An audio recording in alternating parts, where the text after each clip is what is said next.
총선을 70여일 앞두고 예비 후보들이 뛰고 있고 각 당은 공천 작업이 한창입니다만 경기 규칙이라고 할 선거제는 아직 확정되지 않았습니다. 과거의 병립형으로 회귀할지 아니면 지난 총선에 새로 도입한 준연동형을 유지할 건지 여야가 결론을 내지 못하고 있는 건데요.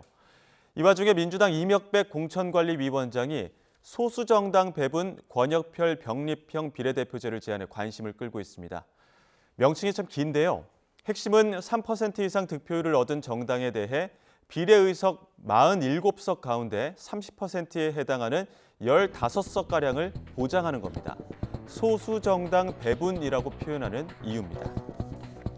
과거 병립형은 소수정당에 대한 배려 없이 비례의석 47석만을 정당 득표율에 따라 의석을 일괄 할당했고 준연동형은 비례의석 가운데 30석에 대해서만 적용했던 것과 달리 이명백 위원장의 제안은 15석 정도는 소수정당에 대해 우선 배분하는 방안이라 차이가 있는데요.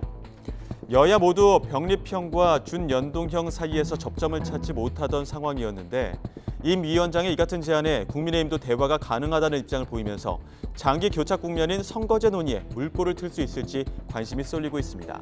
그런데 예상치 못한 변수가 생길 가능성이 제기됐습니다.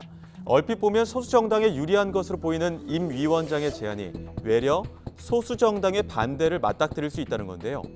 현재 이준석 개혁신당, 이낙연 새로운미래 등 유력 소수정당들이 여럿 등장한 상황이다 보니 불과 15석을 놓고 파이 경쟁을 벌여야 하는 게 성에 차지 않을 수 있다는 겁니다.